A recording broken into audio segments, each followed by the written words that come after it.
Don't let anyone tell you making an album isn't blood, sweat, and tears. Getting a group of people together in the studio to make a work of art doesn't always go to plan, especially if the bandmates aren't seeing eye to eye. Endless studio nights, record label interference, a disagreement on what direction to take the music. There's countless reasons for why the artists themselves might end up jaded on the body of work they helped bring to life.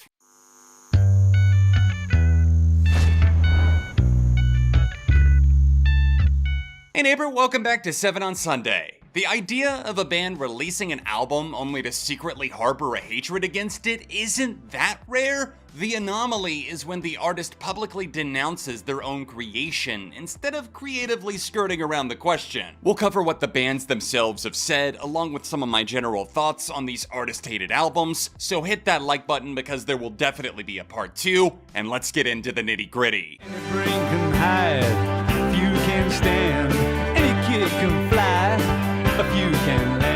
It's Hard ironically captures The Who's frustration in its title, as it not so gently exposed the growing rift between the two primary members, Pete Townshend and Roger Daltrey. There were very different ideas for what they thought this album should be, with neither side winning the unwinnable war, as everyone, including the band and their fans, suffered as a result of the convoluted final product. Mixes were drowned in inconsistencies, the songs felt forced as if someone had a gun to their head telling them to write. And it turns out that I'm probably not that far off base, as Roger was quoted in 1994 saying, "It's Hard should have never been released. The record company wanted a record out, and they wanted us to do a tour." He fired even more shots by continuing, "I had huge rows with Pete. When the album was finished and I heard it, I said, Pete, this is just a complete piece of shit and it should never come out."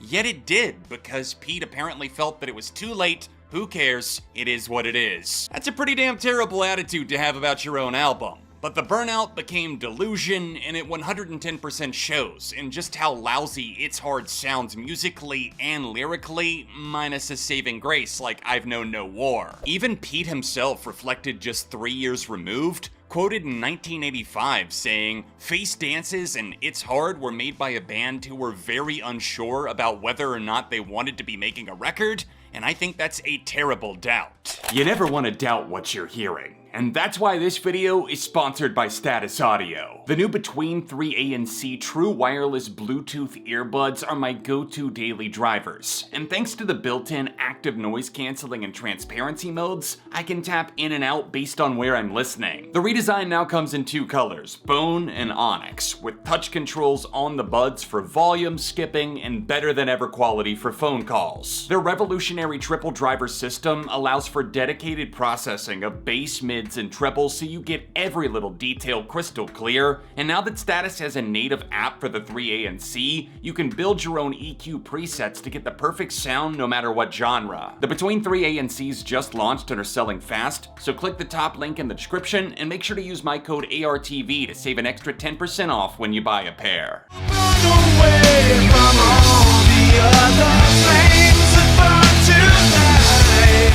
Dave Grohl is a well-known perfectionist, but to a degree so is every successful musician. That breed has this relentless approach that does produce gold, but it comes with the drawback of potentially alienating your band. Their documentary Back and Forth put a spotlight on the reasons why seemingly everyone had a problem with their 4th album, with the mutual hatred coming from the knowledge that this album almost ended the Foo Fighters. You've got Dave wanting a heavy balls-to-the-wall rock album, the other members not feeling passionate about what they're making, and a record label wanting them to put out a new album and go on tour, all while you're trying to adjust to recording digitally for the first time. The silver lining is that we got the mind-blowing Queens of the Stone Age record Songs for the Deaf with Dave killing drums because of how poorly the initial Foo's recording sessions went in late 2001.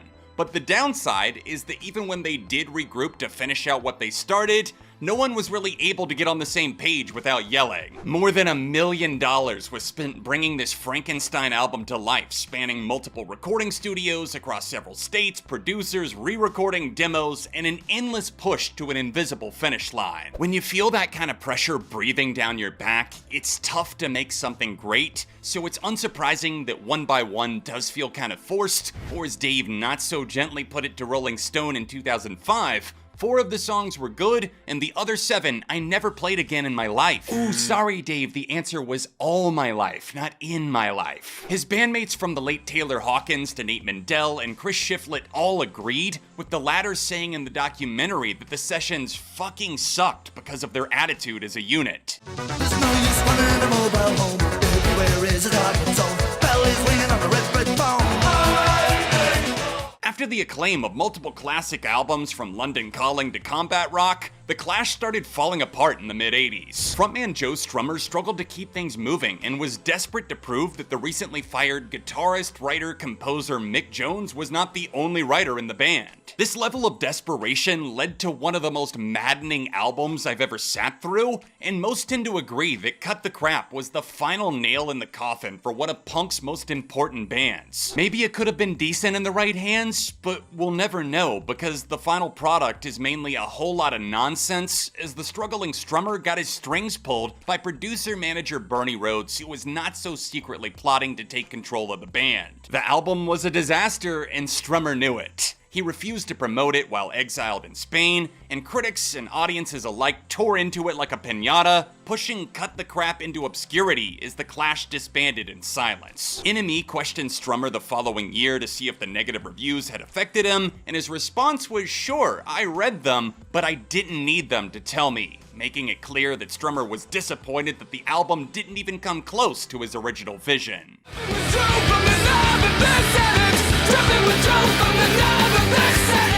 Leave it to Omar and Cedric to go against the grain and have that different opinion, because I know, how could anybody possibly hate Relationship of Command if you're into post-hardcore or heavy music at all? Hate may be too strong of a word, but guitarist Omar Rodriguez has made it abundantly clear that he's not a fan of the cleaner mixing style used on the band's magnum opus. Andy Wallace provided the bright ballistic mixing, and despite being a huge name in rock production, Omar seemed to feel personally offended by the result, calling it loud or what some might call brick-walled. The reckless absurdity of Cedric's vocal delivery almost demands a loud mix, so I stand by Andy's crunchy mixing style that adds to the album's raw power, and even our resident hater Omar himself has sorta kinda not really admitted that it's not an album ruiner. Still, this was a breaking point for At the Drive-In. Relationship of Command was their final body of work for 17 years, as they disbanded shortly after, serving a legacy not just for them, but for the entire world of post-hardcore and heavy music at large, thanks to its triumphant blend of aggression, melody, emotion, and surrealism.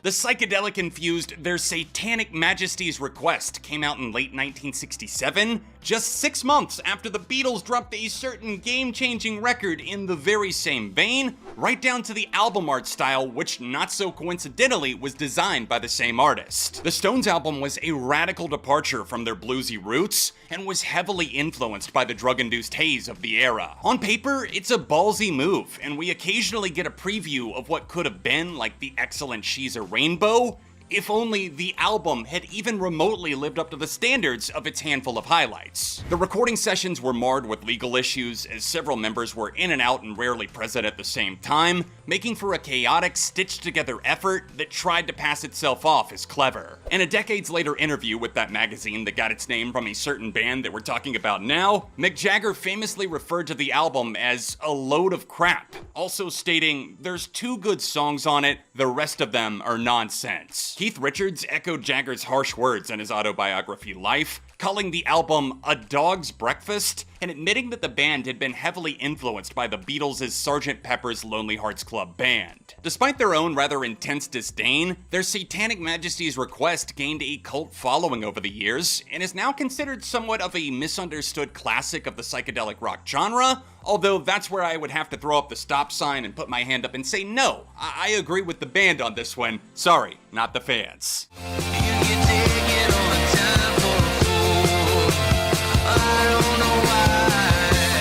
The Strokes rode the wave of the early 2000s rock resurgence all the way to the top, but after a pair of smashing successes, 5 years slipped away between the jarring first impressions of Earth to Angles. Guitarist Albert Hammond Jr. was juggling multiple addictions around this time, while frontman Julian Casablancas only appeared in the studio sporadically as he left the bulk of the work to his bandmates, who quickly revealed why this was such an unmitigated disaster on a personal level. Can you believe that before Angles even so much as saw the light of day, Nick Valenci was already out there telling Pitchfork, "I won't do the next album we make like this, no way, it was awful, just awful." 75% of this album felt like it was done together, and the rest of it was left hanging, like some of us were picking up the scraps and trying to finish a puzzle. Julian later confessed his ambivalence to Rolling Stone, saying, "There's a bunch of stuff on the record I wouldn't have done," likely referring to the way Angles veers through sonic lanes like a blindfolded maniac. Maybe the approach was messy, okay, sloppy, but kinda like another 2011 album that the band also now seems to hate because of the isolated recording style.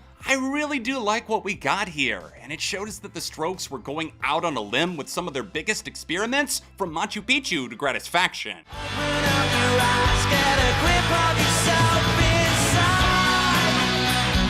The fastest selling album in British history also became a lightning rod on the Oasis shit list, of which there are of course countless entries because we're talking about the fucking Gallagher brothers. Oasis were the biggest band on the planet, and although the pillars of the Colosseum were shaking, they hadn't fallen yet, so why not cram an assortment of addictions, egos, and a media circus in a recording studio? Because what could possibly go wrong? Leave it to Liam and Noel Gallagher to be at each other's throats with the complete opposite opinion, probably just for the sake of bitter brotherly spite. Noel hates Be Here Now with a burning passion, so Liam thinks it's good, or vice versa. In this case, it's definitely Noel slandering the name of this bloated 70-minute juggernaut. But out of fairness to him, his hatred is consistent. I found quotes dating back to the month before the album landed, July 1997, where he nonchalantly calls the songs bland and fucking shit. While modern day, he said some wonderful things. If Noel's got a hard-on for hate, you're gonna feel whatever wrath he intended, whether it's his brother Liam, Britpop, Be Here Now, or even his own fans. In a 2018 interview, he said, "I hate that album, and for no other reason than I was there when I wrote it, and I shouldn't have written it." Harsh words, but is he right?